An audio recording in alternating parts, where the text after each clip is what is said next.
everybody. This is the sixth and best episode of the Hashcast, and I have a cool guest tonight, and we're going to talk about some cool stuff. So my guest, Jimmy Good, has come very well recommended. Because when I started doing this podcast and I tweeted out I was going to do the podcast, I got several people telling me, you have to get Jimmy on the show. Now, 5 people, it's the same guy saying it 6 times in a row, but still, he's here finally, Jimmy Good from Critical Reviews. Hi, hello everybody. How's it going? Good. How are you, man? I'm doing just fine. Thank you so much for having me on the show. I really appreciate it. No problem. Like if you come that well recommended, I can't just say no. So just for the people who do not know you, like the 5 people, can you give me a quick intro of who you are and what do you do? Yes. Well, like you said, my name is Jimmy Good. Believe it or not, literally my last name. I could show you the ID if I had to. Yeah, I might want to see it later. Exactly. I'll show it to you after we're done recording here. But I run Critical Reviews. We are a YouTube channel where we actually do like highly edited and produced reviews. I do a podcast. We do like streaming on Twitch. We have a Twitter account. We have pretty much everything. And we're a Patreon as well. We're funded by our lovely patrons. So cool. Yeah, it's just an amalgamation of a bunch of fun stuff. Cool. No, I heard such great things about you. And for what I wanted to talk to you about tonight kind of fits into your whole Jimmy Good vibes that I'm getting. Because today is the day that God of War came out. And yes. The scores have been across the board like phenomenal, like 10-10. I think a Metacritic of 9.5. Did you pick it up? Yes, I actually streamed it today for like 4 hours, so okay. I'm in it right now. So I have downloaded it, and I bought it last night, very last minute, off my phone, and I did the whole like remote download thing. Oh yeah. Except what I forgot is that I have 2 PlayStations. I have the PS4 and the PS4 Pro, and the PS4 is like in the playroom for my daughter where we watch Netflix and kids movies. But I never changed the settings, so I have downloaded it for hours on the wrong PlayStation. So this morning I wanted to go play on my fancy PlayStation, and it wasn't there. So it's downloading again, and hopefully tonight I'll get to play it a little bit. I cannot wait to. Yes. Play it. Is it good? Is it good though? I'm from Critical Reviews, so I'm going to be hypercritical on it. But yes, it is good. It is good. Good. It's worth your time. I cannot wait. But when I saw the scores like 10-10, 10-10, 10-10, I was like, it's relatively rare that a game gets scores like that. But there are so many good games out there. And have you seen the Filmstruck 4 and GameStruck 4 pass by on Twitter the other day? I've seen that been going around. It's been making the rounds on there for sure. Yeah. So if you don't know what that is, it's basically a hashtag on Twitter which is asking people what are your top 4 movies, or the movies that defined you, I think was the original question. I think so. Or the 4 games that either defined your taste or that made you what you are today when it comes to games. Like not, let's not get carried away here. So I made a list. Did you make one of those lists by any chance, Jim? I was thinking about doing it. I was kind of like watching other people do it. And I was like, maybe I could do it. I could do it for movies pretty simply, but the games one, it's like you have to think about that a little bit more. So I won't put you on the spot and ask you for like your struck for right now. Well, I mean, I could do it if you really wanted me to. But it'd be just throwing darts into the dartboard. I feel like I also feel like this is gonna change. Like if I give this more than 3 minutes thought. But for sure. One of the games I put on there was Dragon's Dogma, which is by far either in my top 3 ever or maybe higher. But it's not a very well-reviewed game. Like Critical Reviews, you would probably give it like a 6.8. I'm not sure what your skill is. Maybe a 7, if we're lucky. Yeah. I was going to say, you know what? Looking back on that, if I were to review it today, I'd probably give it like a 7 or 7.5. Yeah. But I want you to talk about it first, because I want to get in on this, because I love Dragon's Dogma. Yeah, and that's the thing. Like for me, that game is a 10 out of 10. And not because it's not super pretty. It has definitely got some issues with repetition and banter and all those things.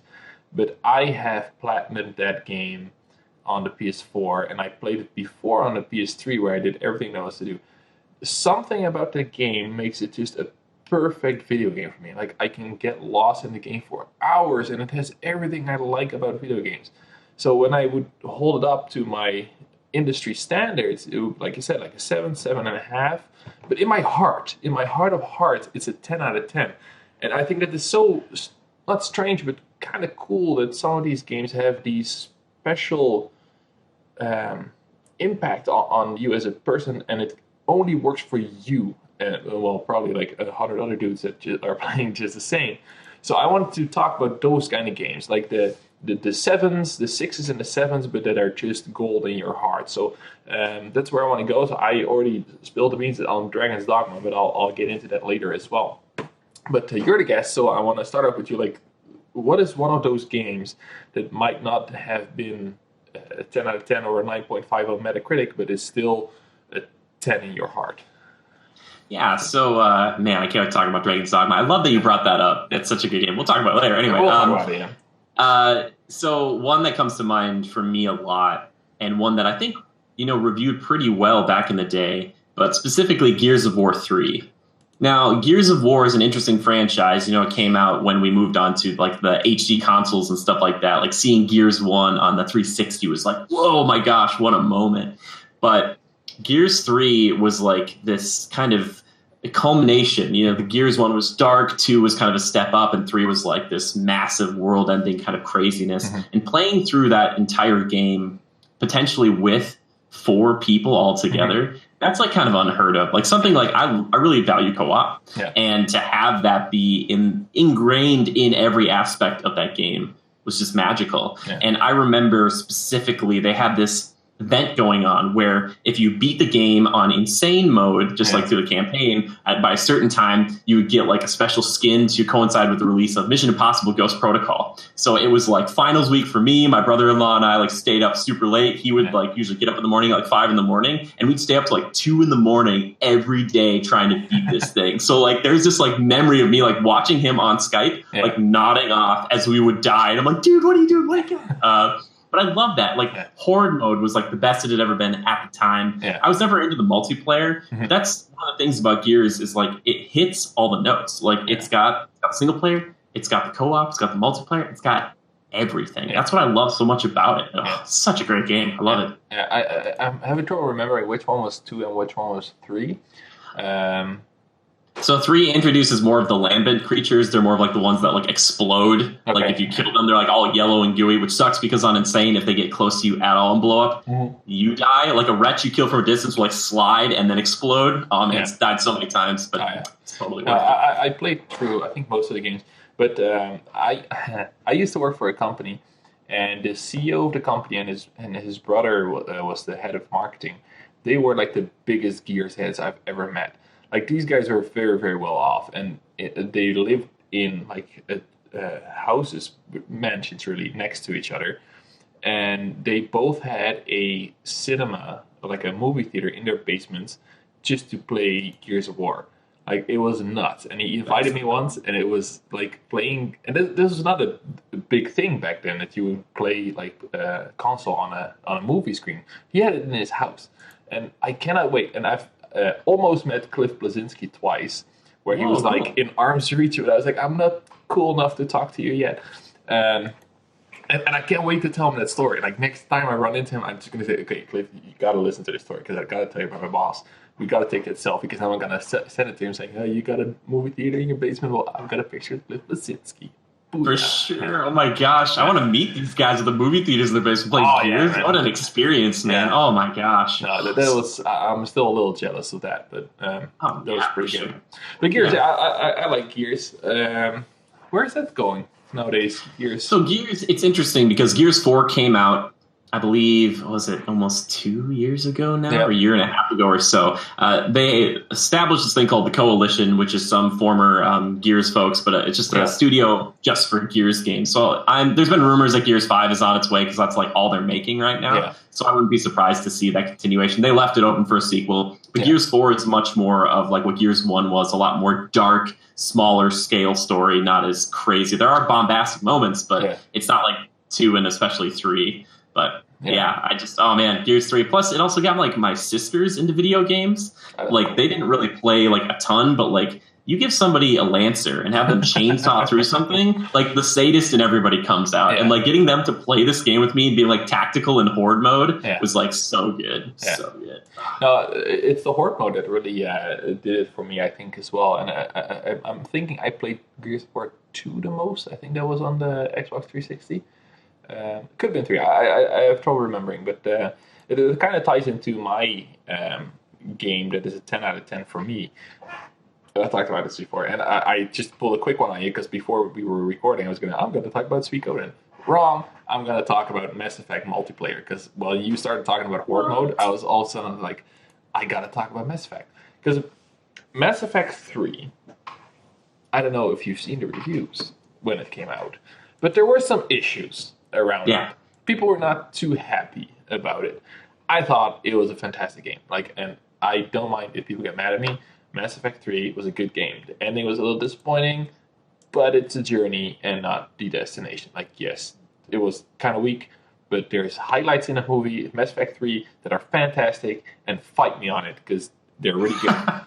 But the best part about Mass Effect 3 was the online co-op. It was also Horde mode. Cool. Did you play it at all, Stuart? I don't think I did. I played through some of the story of Mass Effect 3, but I didn't play this. It sounds great. Oh my goodness, it's the best. So it starts with a base package. You have your class, you have your soldiers, your engineer, like all the Mass Effect classes, and it's basically wave after wave on several fire bases maps. And I rarely get good at games, rarely, because I suck. I'm old, my fingers are old. But I was good at that game, so that put it on another level. At the same time, this game on the PS3 was one of the first to introduce loot boxes, and I did not care at all. I love buying loot boxes for the game. When I had $20 to spare, I bought a couple of packs, and then I got my new guns and some new skins, and it was just fantastic. But that game was just so good, and it was supported so well because of people like me who buy the loot box every now and then. There was so much content being added every single, not every single month, every 3 months I would say. They would add map packs, new classes, new skills, new guns. It was almost impossible to max out your manifest, as they call it, I think. And it was just so good. It was so good, Jimmy. If you do not have the chance, it's on PS3. And I've been begging for a port of that, just that game. Yeah. But it didn't come out. So now they have Andromeda. Again, that game, I just did not like that. Mass Effect Andromeda just did not do it for me. I tried. I tried to play through it, and then I tried again because I didn't like it in the beginning. And I was like, no, I'm going to push through it because it's Mass Effect. I'm going to love this. And then at some point you go through the story and they're like, okay, and now you have to go plant some beacons across the universe. I was like, no, hard out. Don't put me in this mandatory extension of the gameplay. But again, the multiplayer in that game, phenomenal. Not as good, I think, as Mass Effect 3, because I don't like the verticality in this game. The jetpacks makes it a little weird. But there's a class in this Andromeda, the Asara Duelist, and that was just made specifically for me because she can warp, she has a sword, if you unlock the shotgun with unlimited ammo, you never have to reload.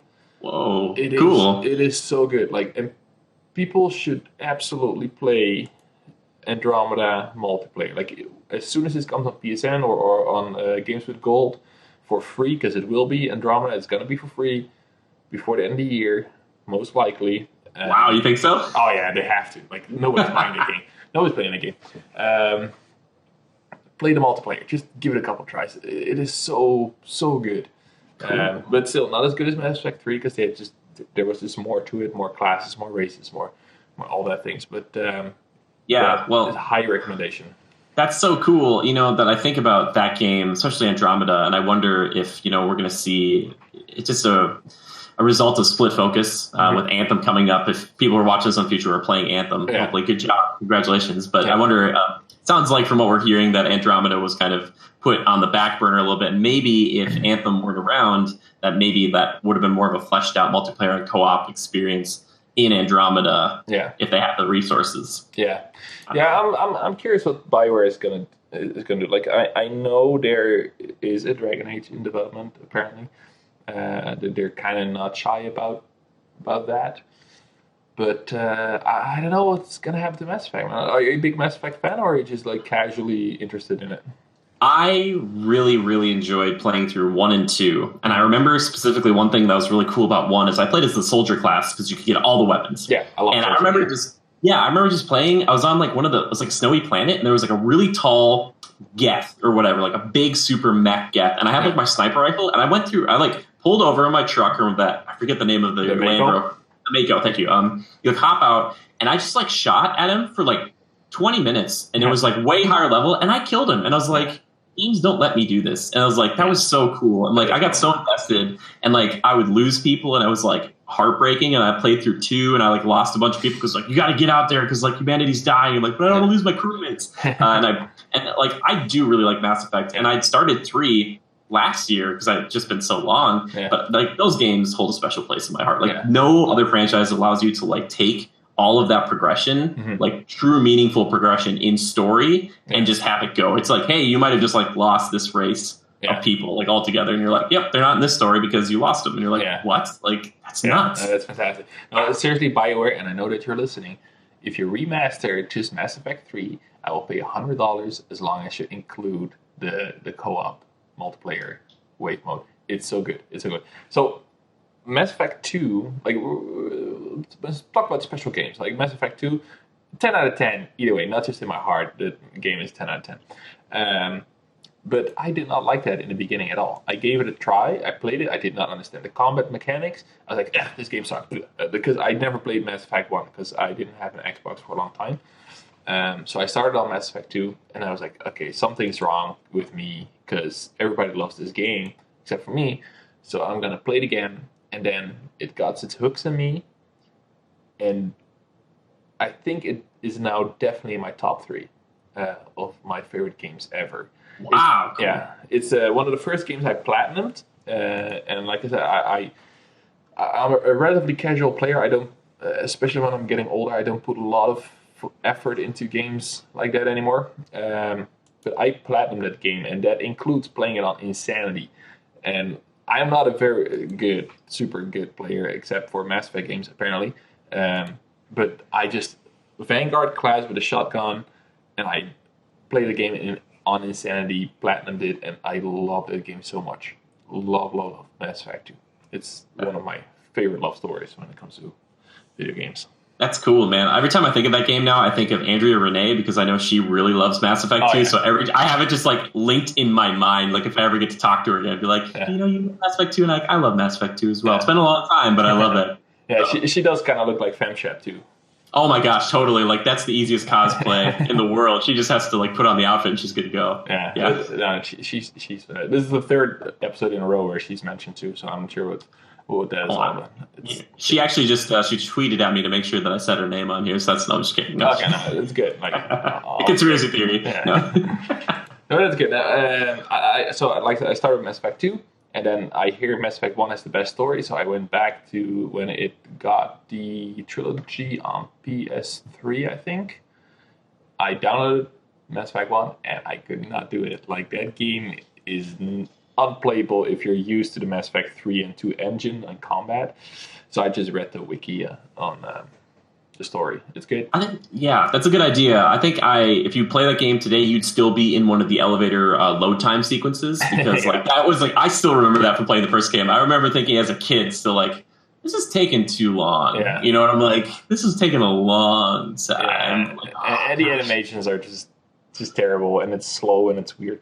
But still, Mass Effect plays in my heart. Please remaster. Yeah. Oh, for sure. Yeah. Plus, you like love those characters too, and then like seeing like Garrus come back in 2, and like isn't he like the angel or whatever, like the angel of death, this archangel in the city? And you're like, who's this mysterious sniper? And then you see him, and you're like, it's you. Yeah. And for me, it was double the fun because I had no idea who Garrus was when I played through Mass Effect 2 for the first time. So it was like, oh, this is a cool looking dude. But it's great. Anyway, so before this becomes like the Mass Effect pod, because don't give me a finger and I'll like take your whole arm when it comes to Mass Effect. So we got Gears of War, we got the Mass Effect franchise multiplayer. What else do you got on your plate? Okay, I am a very I think video games, like you got to put a pretty good emphasis on the video and the game. Obviously, like there's 2 separate segments. I always tell people, like the video to me is like 30% worth. The game is like 70%. Like I'll play like a game that feels good, doesn't look so great, but also like if it doesn't have that that core artistic aspect. There's something missing. And one game that really drives that home for me, a game that typically the series usually gets like maybe 80 out of 100 or something kind of score, 8 out of 10s, Darksiders. Now, I will die on this hill. Okay. Darksiders it does take a lot of cues from a lot of other games. It takes a lot from Legend of Zelda as far as like dungeons and stuff where you get a new weapon and you have to use that thing to get, throughout the dungeon or like progress in it. And it also has kind of like a Devil May Cry style combat. Yeah. But that combination plus the artistic styling of Joe Madureira is just so good. Like, it's so good. Like, there's so much detail in every character. It's lovingly done. Like, you can't just do one of these types of games and just be like, yeah, this is a throwaway character. Like, every single character looks impeccable. Okay. It's so good. You got to sell me on this, because I got a review code for Darksiders 2 Remastered, and they have those weird names. Definitive Edition. Yeah. Got it right here. It did not click for me. I played it a couple hours and I was like, I have played this game before, and I didn't, but like, I've played the game before. You know what I mean? Yeah. And I'm like, I'm not sure if I'm ready to put like another 30 hours in this. I'm not sure how long they are, but I don't know. It never did for me. So I'm very curious to see like what makes it so special for you, because I have zero affinity with this franchise at all because of the one experience. Okay, sure. And Darksiders 2 is a bit different. It's a bigger beast, but they also added a loot system in there, and there's a bunch of numbers and stuff flying around. So when you're playing it for the first time, you're like, all right, I'm attacking like 5 skeletons, and there's like 60, 50, 60, 50, and you're like doing all these attacks, and you're picking up new scythes, and you're like, okay, that's kind of weird. But I think the trick, I would say, like, to start off, you should try to play the first one and see if you really like it, because that's what got its hooks in me. I really like the mythos. I like the lore. I like the idea of the horsemen. Yeah. And playing in the first one, you play as War, and you kind of get framed for setting off the apocalypse, which is kind of cool in and of itself. And your guide, your Navi or whatever you say from like Zelda, is the Watcher, voiced by Mark Hamill. So you have Mark Hamill following you around the entire game, just like kind of throwing Joker-ish insults at you and talking back to you the whole time. Yeah. But it's so cool. Like that, I love that first game, but that's just a slice. It's maybe like 15 to 18 or 20 hours. That's just like a little bit. Whereas Darksiders 2 is like a 30 to 40 hour thing. Okay. Much, much bigger. Yeah. So if you're interested in this franchise at all, I'd say start with the first one. Okay. So maybe that was the biggest problem you might have had going into it, because you kind of go into this game and that one isn't completely presented as saying, hey, you have to play this first one to play the second one. But pretty much the premise of 2 is trying to fix what happened back in 1. Yeah, because I remember it started pretty much like, this is your character, and bad things are happening to this character you're supposed to care about, and I did not care at all about that character. Sure. Yeah, and that's Death in the second one, whom I personally like from just a gameplay perspective a little bit more. War in the first game, he's a lumbering tank. He can kind of dash forward and block, but Death doesn't have that. He does like flips and spins, and he teleports around, which is way more my style. Yeah. And I just like that people like kind of would give him crap, and then they'd be like, oh yeah, I forgot your name's Death for a reason. But it's just like, they're games that make you feel kind of like a badass, pretty much. Like it's very like a Samus type of thing, where you start the game with like all your power, like especially in 1, and then it gets stripped away, and then you have to get your powers back. I hate that mechanic so much. I do too. I don't like it either. They're like, but they give you that taste. They're like, okay, you can be this strong. I'm like, okay. But it really, you just have to, I think that one is really, really based around if you like the look of the game. Like, it feels good, it plays really well. I'd say it's very solid in all those aspects, but if you're not a fan of the art style and you don't necessarily connect to the characters, which I will admit that they're not like emotionally deep right now, but I just really love the world, and 2 really goes out in different ways. 1 is very much just like, hey, you're on Earth and an apocalypse happened, but 2 is like different realms and stuff, and they get to play with a lot of like interesting things for me. It's just a grand adventure. Maybe I'll give it. It's still on my PlayStation 4 somewhere, so maybe I'll, like, if I don't have anything else to play, which never happens anymore. Exactly. Yeah. But I think they're doing another remaster, like the War Master did. So yeah, that's the interesting thing. They did Definitive Edition for 2, which I think was like roughly 30 frames. They did the War Mastered Edition for 1 later, but they locked that one at 60 frames per second. So that one is buttery smooth and beautiful and gorgeous. And they're like, yeah, we didn't do this with 2. We felt bad about it, but 1 is easier to kind of bring to that level, and it's just so good. Like, it does hold up comparatively to other contemporaries. Okay, But so the War Mastered is Darksiders 1. yes, because it's war, and then Definitive Edition is two. I know it doesn't make that makes all of the sense in their weird little minds. I know, yeah. For me, I'm like, that makes sense. Everyone's like, Death and War. How do you know which ones? Because War comes first, and then Death comes after that. So, is there a Darksiders 3? Like, I'm super confused right now. Yes, Darksiders 3 is coming out. I believe was it October or something this year, but it's starring Fury. Coming. Okay, yes, it's still on its way. That's the girl, right? Yes, Fury, which she's gotten some reworks and stuff. You've never seen all the Horsemen together, so she's always been in like the comics and stuff, but she'd never really been in a game. So now we're finally getting to see her. And I actually got to talk to those guys who are working on that back at PAX, and I kind of was like, just chatting with them, and I was like, I'm a little nervous about this and this, and I was like, I'm hoping to see like some more, but I'm excited to go back to that world. Yeah, that's what's so great about PAX is you can just talk to these people. Yeah, it was so cool. I actually talked to Steve Matawera, Joe's brother, and he ended up doing apparently a bunch of like boss animations and stuff for the old games and stuff. And he was working on Battle Chasers Night War, and he was there promoting that. And I was talking to him about that. I'm like, man, I love this game. And he's like, I'm working on this game. I'm like, cool, dude. Did you play Battle Chasers? Yes, I'm actually still like, I played a lot of it. It is a lot bigger than I thought initially. I'm like, oh, this will be like a 20-hour thing. No, this is like a grinded out old school JRPG turnstile based thing. Like you need to dedicate time, but it again looks great. Yeah, I got a demo for that at E3 2 years ago. It was still in pretty rough shape, but that looked very interesting, and I never picked it up after. Oh, it's great. It's totally worth it. It's also coming to Switch. They didn't pay me to do this, but you should definitely check it out because that, like Darkest Dungeon, those games are perfect. Like on the Switch, I think. Like they're just perfect. Just play it for a little bit and just all right. I'm this close to buying a Switch. It's either that or a tablet. I don't know. Ooh, I don't know. It depends on what you need more of. If you need the utility, I'd say tablet. But I borrowed a Switch to play Breath of the Wild. I have a copy of Breath of the Wild, and that's like I'm waiting for when that Pokemon announcement comes. Then I will pull that trigger. I'll be like, let's go. Yeah, I missed the Pokemon train. Like when I grew up, like I'm 36-year-old. I know I'm too old for this industry right now. But like I said, I'm from the Netherlands. So when Pokemon finally made it to Europe, I was like 14, 15 years old. And I was way too cool to get into Pokemon back then, of course. So I kind of missed the boat. And I hate it because it looks so much fun. And now it's too late. I'm not sure it's too late to get into it. But so it's too late for Pokemon, I don't know. It doesn't like do anything. Metroid on Switch is definitely a seller for me. But okay, cool. Yeah, see, I was too late for Metroid for the most part. So like Pokemon is like my my big first game. Like that was the game I obsessed over. I wish. Like you and I we're both big fans of the Easy Allies, and one of their favorite shows that they did was Brendan Plays Pokemon. And if you've never seen Brendan Plays Pokemon, it's a show they have on the Easy Allies, and it's Brendan Jones playing through a Pokemon game for the first time, and he's like chatting after every session with Kyle Bosman, who is like a big Pokemon like master, I guess. And it's such a fun show, and it really made me wish I would have been more into it. But that was enough for me. Like I didn't have to play it myself. I just played. I just watched Brandon Plays Pokemon, and it was a great show. Check it out. This is my shill for tonight, I guess. That's a really good recommendation because it is kind of a quick and easier way of like consuming that pretty lengthy game. Yeah. That was good. So that's a good pick, though. That's a good pick. So for me, I'm not sure what I'm going to want to do first. Like, I have 2 more to go. But I think I'm going to go all in on Dragon's Dogma. Like, that's my meat and potatoes of this conversation.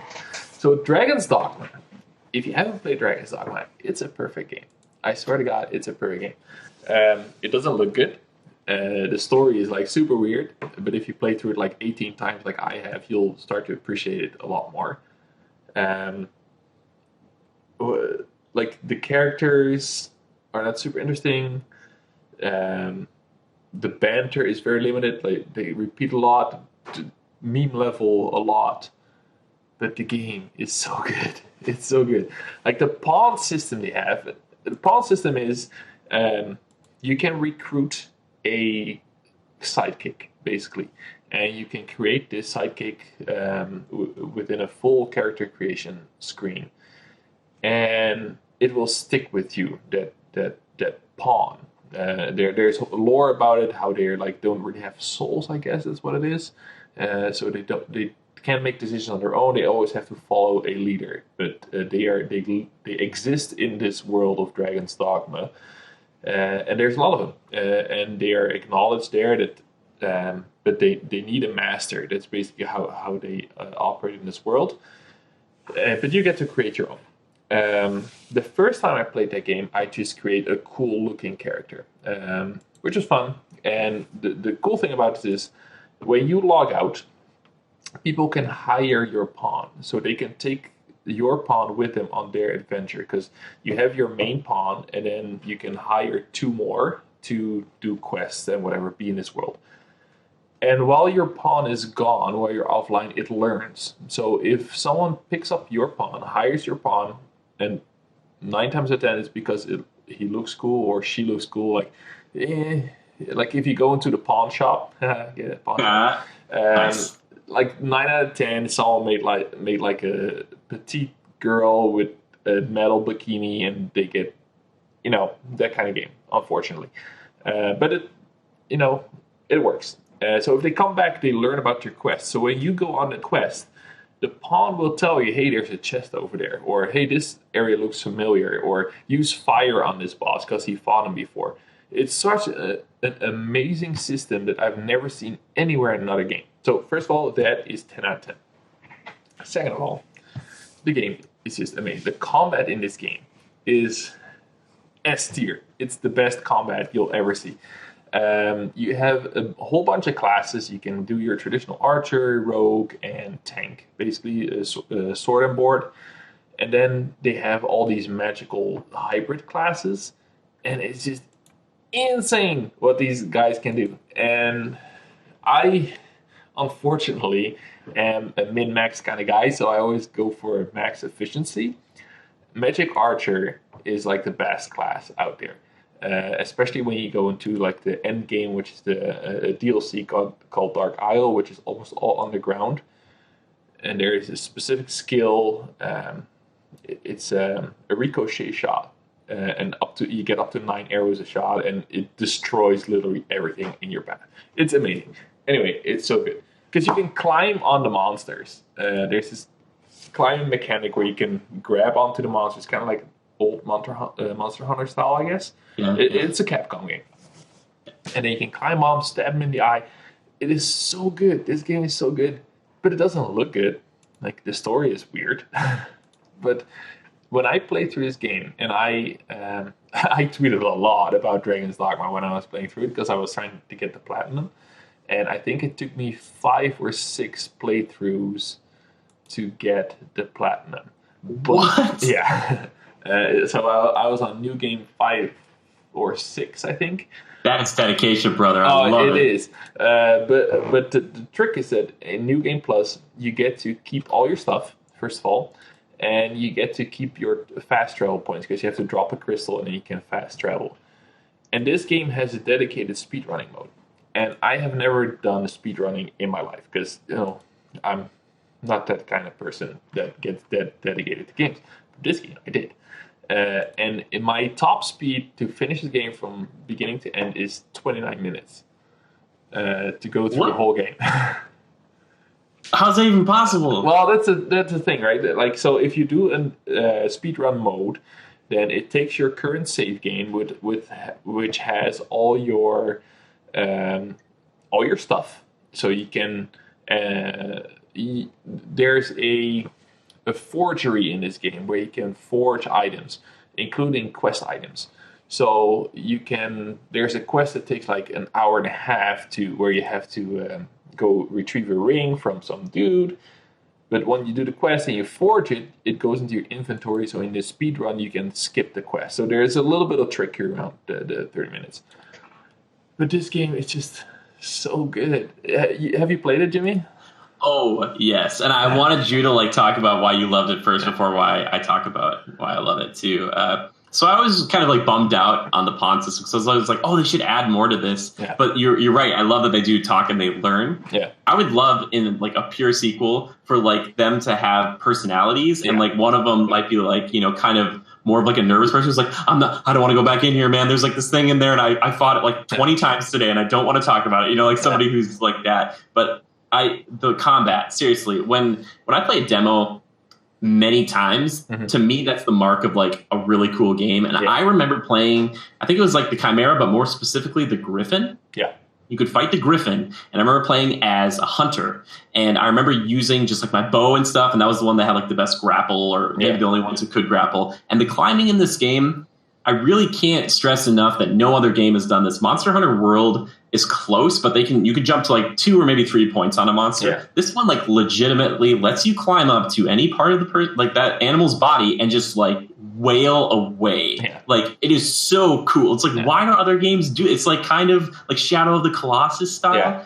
It's so good and it's so addicting. Yeah. It's like so much fun. Like I could just do that forever. And like that right there shows why like the game is more important than like the video, because like we said, like you're saying, like the game doesn't look that good. The fast travel can be like weird sometimes. Like the story isn't amazing, but like the combat and like all the different enemy types of like this kind of classic medieval like, you know, world, but you could still feel the Capcom, you know, Japanese influence everywhere. It's just so good, man. Yeah, it's funny because it's like a Japanese game trying to emulate a Western RPG. Exactly. It's like, what? It's like they're flipping, like, okay, cool. Like, but it's like my class that I use is Magic Archer, like I said, and there's one move where you can set yourself on fire.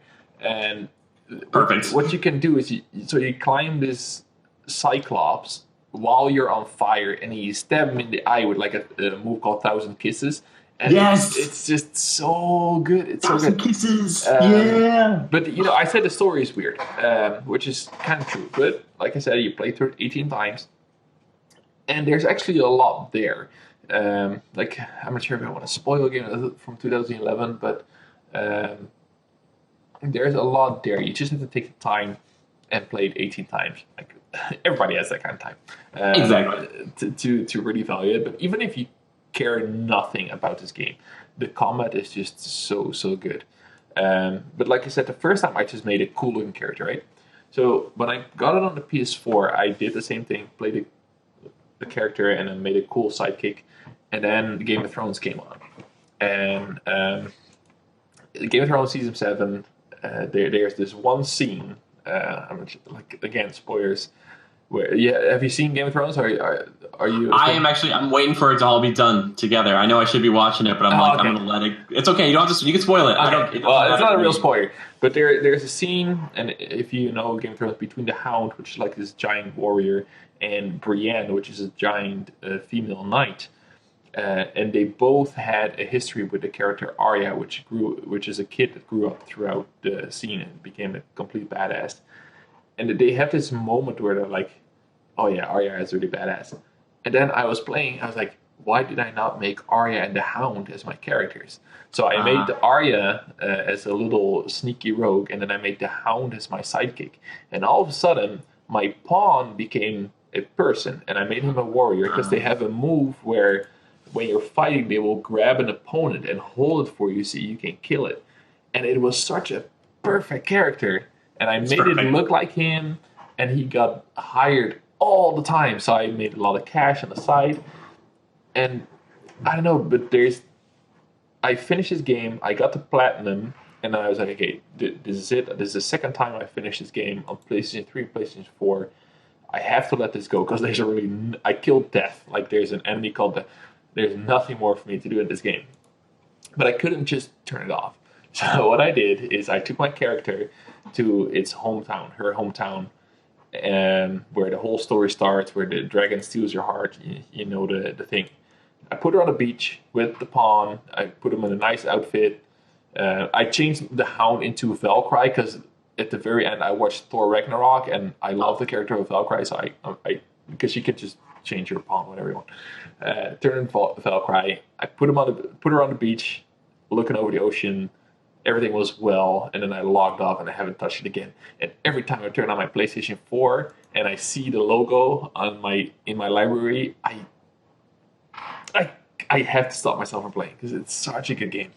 Yeah, dude, it's 1,000 kisses to your heart, man. You like see it pop up. It's like, but you know what? If a reviewer for any outlet would look at that game, 7.5 out of 10. But that game is like an 11 out of 10 in my heart. It's just so good. I love that game. Like literally love that game. Yeah, I think you put it really well because I've heard from other outlets talk about this game, and a lot of them would say exactly what you're saying here, but always they kind of come back to saying like, but Dragon's Dogma was like a good game. Like it's a very good game. Like they all still love it, and it's like one of those things where you're like, I don't. It's not even a guilty pleasure. It's just a solid game that's just got like some weird stuff in it. It's like no one thought it was going to sell and be as successful as it was. No. Like if they came back to it and like legitimately made like a true sequel, because I know they kind of have like this. Online, yeah, exactly. But if they really made like a true sequel, you know that like it would be bonkers. Yeah, like and they like the beginning is rough. Like when you start playing Dragon's Dogma, it's a little weird. It's a little rough. And when I played the demo on PSN, like I was like, okay, I don't think I'll get around to it until I gave it a second shot. But now that we have Monster Hunter World, which sold like 9 million copies right now. Oh, so good. All that money is going to go into Dragon's Dogma 2, and it's going to be the best game ever. It's going to be 10/10 for the reviews and a 12/10 in my heart. But let's do it. Yeah. But I'm also a little nervous because you know what? Like sometimes when a game is so good that you love it so much, you kind of want more of the same and not like a sequel. I had that very strongly with Persona. Like I love Persona 4 Golden. It's one of my very favorite games, but Persona 5 is not more Persona 4. You know what I mean? Yes. It's like Final Fantasy. Yeah, exactly. So we'll see. Dragon's Dogma 2, if it's going to come, it's oh man. And otherwise, I'll just go play Dragon's Dogma again. I was going to say, that sounds so good. Well, you know what I would also really love is the pawn system should definitely stay, but man, I would love to co-op that game. Oh yeah, that would be perfect. Like, my god! If you can actually come into my game and beat the pawn, or not even the pawn, because that should be sort of static. I think that should be really your thing. But since you can hire 2 more, like there's no reason not to have that being played by someone else. The reason I guess was because it was on PS3 and like the network was not really built for it yet. Yeah. But we'll see. But now that living games are more of like a thing and people want to play games for like months and months and months and months, that would just make people incentivized to pick it up with a buddy. Oh. When I start thinking about what Dragon's Dogma 2 could be, man, oh man. Yeah, I'm sorry. Yeah, and Capcom's got the money now, so just make me happy. Yeah, Capcom's blowing it up. Let's go, Capcom. Dragon's Dogma 2. Just drop it, E3. Let's go. Come on, guys. Oh, man. I'm not going to E3 this year, but if they announce Dragon's Dogma 2 at E3 and I'm there, I'm gonna cry real hard. So, I'll be thinking of you. I'll be like, yeah, really terrible. Anyway, I think we got time for one more. If you have another one that's just very dear to your heart. Oh yeah. Okay. See, the last 2 that I thought about. No, let's do this. Okay, because we were talking about games that are like a 7 but 10 in our heart. Yeah. Because the ones I was going to mention was like they've already been given like 9s and 10s. So let's do one different than that. Okay. Game that is unapologetic that it is a video game. Yeah. It loves being a video game. Just Cause 3. Oh, Just Cause 3, it's just like, hey, look, there's red stuff. You should probably blow that stuff up. Yeah. Let's have you fly around. I flew around for 20 minutes in that game with my wingsuit, and I was at peace. Yeah. Like, just flying. Because games don't, like, just let you fly like that. No. You usually look at a plane or something, using your little zip, you like grapple. Every good game is a grapple. Mm-hmm. And you just grapple around, just blowing stuff up, just an action hero. And it's just so much fun. Like, it's just so easygoing. It's just like a pure video game. It's not like I came here for the dark and gritty, realistic story. It's like, nope, you're like an unkillable guy who's trying to like save his homeland by blowing up half of it, which is very strange. Have you played any of the Just Cause games? Oh, yeah. I played Just Cause 3. I got a review code for that. And it's like you said, like, and it ties in perfectly to my third pick. So I love that you bring up Just Cause 3. Okay. Because, like you said, it's just fun. Like, I did not care about storyline at all. Like, okay, dictator, check.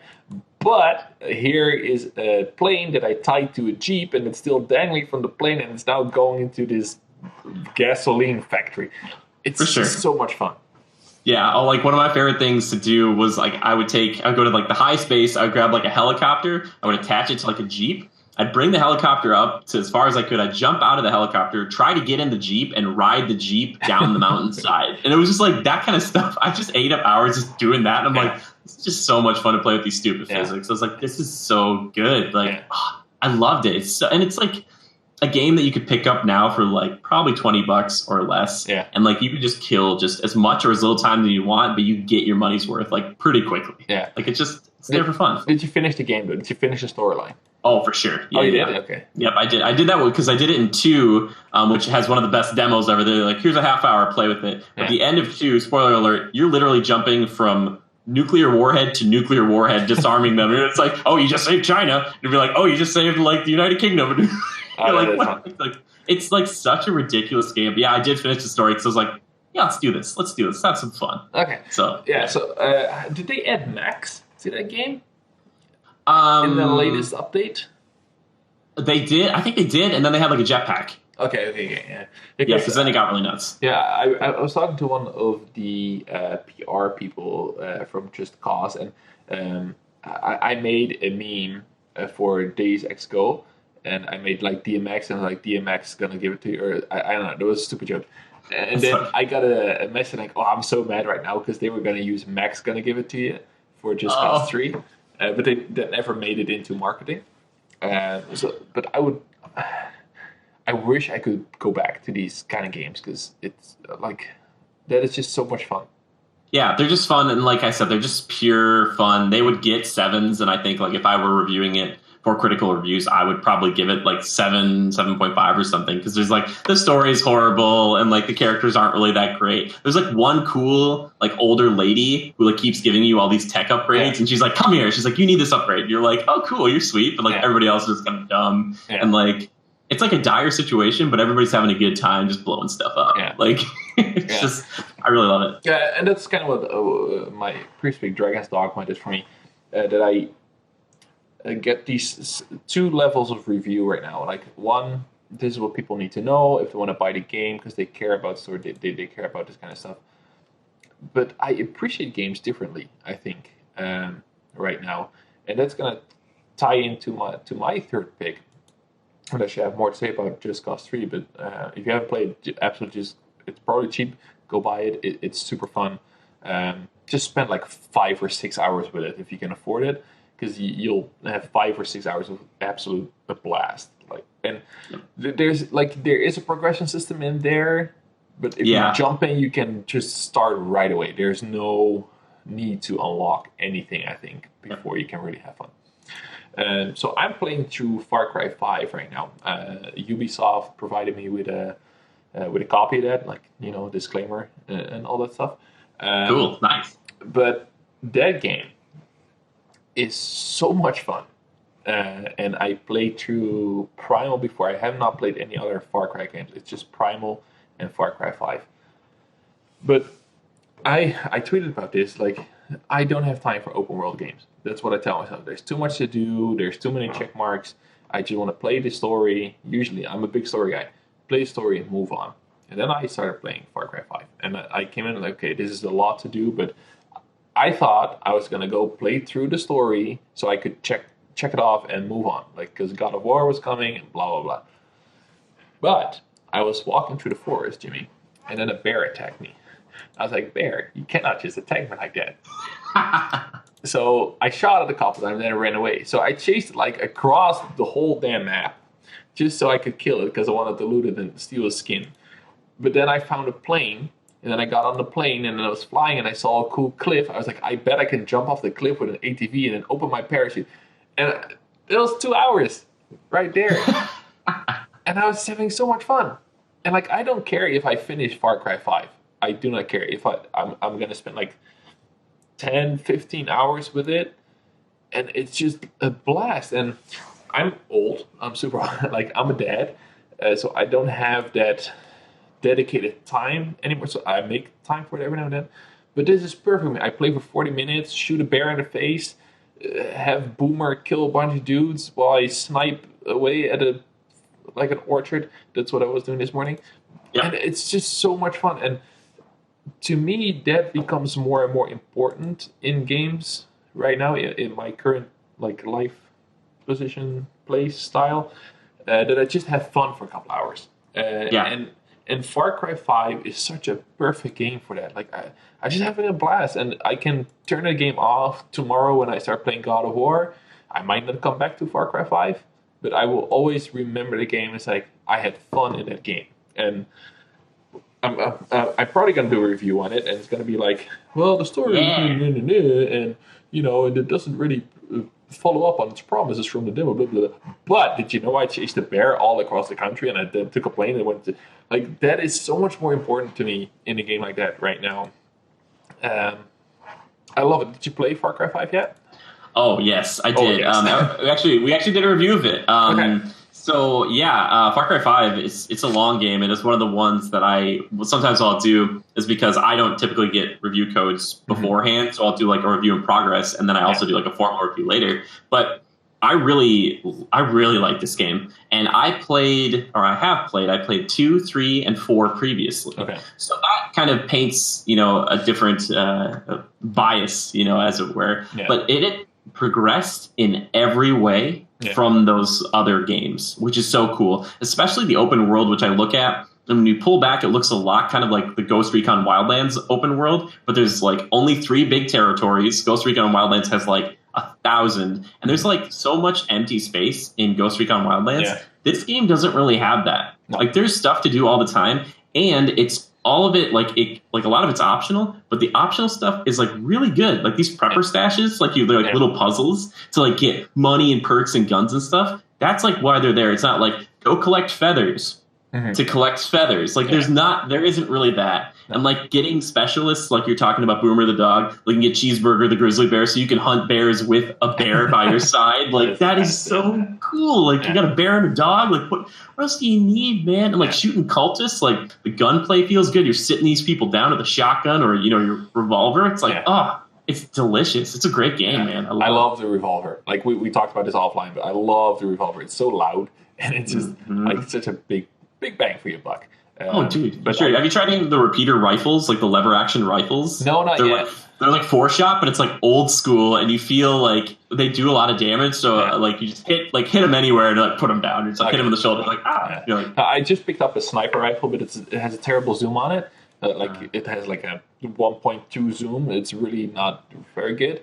But I need to get that perk where you can get your 3rd slot. Dude, yes. You got to do. You have to like drop, I think, a lieutenant, which is one of the main bosses in the game, to get that. To get that, okay. Yeah, but because stuff just happens. In the game, I found like this pumpkin patch when I found Boomer. I didn't even know it was there, and then all of a sudden it was a quest, and it was just it's so much fun. It's like I love games like that because I don't have to care specifically about finishing it the right way. Yep. That's exactly right. And the ability to kind of tackle, especially combat, however you like. Like, if you want to be loud and crazy, you can. But if you want to go quiet, like, I use bows and knives a lot. Yeah. Like, that was just my style. Yeah, that's always supposed to be my style until I found that big-ass revolver. I just love it. But, a small disclaimer, like, it might help that I did get that game from Ubisoft to try it out and to play it and to write something about it. If I would have to pay like $60 or in Canada like $80, I don't know if it will be the same experience. Like I have to make that clear that it's easier for me to I got 10 good hours out of this game. I'm not sure if that holds up, but for me, even if I would have paid $60, I at a stage in life where that is just a thing I can do. Love it, absolutely love it. Yeah, well, I'll say I paid full price for it, and my buddy paid full price for it, and we played it together, like a bunch of it, and we love it. Like, the game was made for my friend, because, like, you get to drive a semi-truck with guns on it, and, like, listen to Barracuda by heart. It's just like, what else do you want? Like, oh, my God, I just discovered today the auto-drive option. Oh, dude, is that right? My gosh. My wife was sitting next to me, and I was playing. I was like, look, they're driving for me. I don't have to do anything, and I can just drink my coffee. And she was like, yeah, you're being shot at. I was like, fuck, I just get out of my car, shoot the dudes. But that's just great. Like, I love it when they put stuff like that in, because I suck at driving, and it just makes it so much more comfortable for me to play. Like, and I don't have to get good at playing a game. I can just press R3, and it just drives to my waypoint that I can put wherever I want. Love that in a game. Like, that is so important to me nowadays. Yep, and that's one of the things they've evolved on over time. I remember playing the first, or Far Cry 2 was my first one, and that was like, oh, first person driving, that's weird. But in that game, you also had malaria, so you'd have to take malaria pills, and this would be in the middle of the fight. And also your guns would get dirty and jam up. That would happen in the middle of a fight too. Yeah. So you'd be like, I'm sick and my gun's jammed, and like you're like, I'm driving a car. It's like it's bad news bears. Like they changed it up quite a bit. But yeah, man. Also the setting, man. In middle America for a AAA game like this is basically unheard of. Yeah. And I love the setting. I'm like, yes, let's do it. Come on. I'm from Middle America. I'm like, let's go. Yeah, let's and it's a gorgeous. It's an absolute gorgeous game. Like I was going over a lake on my jet ski, and I was just enjoying the scene, killing dudes. It's a really, really fun game. Like even if you don't finish it, you'll have a blast with it. Yeah, so many details too. You just stop like by a river with Boomer, he'll start drinking the water. Yeah, like he just starts lapping it up. You're like, the dogs think in the water. It's the same. Exactly. I just love like those little things, man. They make it for me. It's like back in Uncharted days when I was like, oh, they're doing this, or like in the Division where he's like, shut the car door. I'm like, oh, yes. I remember that. Yeah, but that was a big deal. And we were like, oh my gosh, like they're touching the walls. And then it was Call of Duty Ghost came along like, look, the fish are moving away from you, and people are like, yeah, that's what they did in Mario 64, like early. Ghost. Yeah. Oh, how funny. Yeah. No, that's good. I think, like, if you're listening to this, you got 6 games that might work for you. They might not work for you, but if they work for you, there's such gold experience. Like some you might not be able to get anymore unless BioWare makes the remake of Mass Effect 3 with the multiplayer, or just multiplayer. Just do it, $100. Yep. They're listening right now. Come on, guys, stop Anthem. I know Let's go. I know. But it's good, Jim. It was so much fun. So I always end my show on a segment called Podcast and Shill, where we've already done the podcast, so now you get to shill for either yourself or whatever you want. So I'm going to give you the floor to promote whatever you want. Oh, dang. Well, I have to be self-promotional, don't I? Should. Again, my name is Jimmy Good. I'm from Critical Reviews. You should check us out on YouTube. You can check us out. We're also on a Patreon. If you want to support us, that's a great way to do so, like throwing $1. But if you just want to share us with a friend, that helps a lot. But stop by our Twitch streams. You hit me up on Twitter. I'm at GoCritical, or just at JimmyGood013. There's like a formal account, and then there's just like my personal account. So if you want to get personal, contact the JimmyGood013. We're always doing stuff on there. We always want your feedback and stuff, and that's the best way, I think, to as I always say, adapt and overcome, but just also to grow and learn. So, yeah. All right. That's awesome. So, since you're already listening to my podcast, I don't have to really shill for myself. But if you like ran into this on iTunes for some reason, like you typed in like video game podcast or whatever, come check me out on Twitter. I am the Hashtagonist, and O is a 0 because, Twitter already used my name. And you can check me out on patreon.com/thehashtagonist as well. But that's not my real shill. My real shill, since we were talking about games that like are a 10/10 in our hearts, I will never pass on this opportunity to shill for my favorite mobile game, Sausage Bomber, which is a little game. Jimmy's like, what? I'm like, what is this? Cool. Okay, so it's a little... it would be not fair to call it like Angry Birds-esque, but it does share some of the same physics. So you're basically... a war-torn country of Fredonia, being surrounded by your enemies, and you are a bomber pilot that has to take out enemy tanks. And they're like in little buildings made of wood, metal, and stone. But instead of regular bombs, you throw sausages. And you have the regular sausage, you have the kielbasa that slide over the ground, you have the haggis bomb. It's super funny. It has like 197 levels. I think it's a lot of levels. And cool. I gold medaled all of them. And I always shill for this game. I just think it's funny. Katsu Games made this game. They're like 2 dudes. But I fly a lot for my day job. So I play Sausage Bomber without sound on airplanes because I get the real airplane sound. So it's super awesome. Nice. So check it out. It's $1.99 on iTunes. Whatever. It's a fun game. If you have some downtime and you don't have a Switch, definitely go play Sausage Bomber. It's pretty cool. So that's it for us tonight. Jimmy, so cool to finally meet you. Yeah, same here. Thank you so much. Such a pleasure. I feel like we are kindred spirits. Absolutely. And I think all the recommendations were very much true. You are an absolute awesome dude. And it's so nice to meet you face to camera face. Yeah. But it's an absolute pleasure. So when you're listening, go check him out. I think we're going to hear great things from Jimmy in the future as well. And if you are still listening, thank you so much for sticking around to hear us ramble about games that we love. And this was episode 6, and hopefully we'll see you again next week. And I had a great time. Thanks again, Jimmy. Thank you. And have a good night.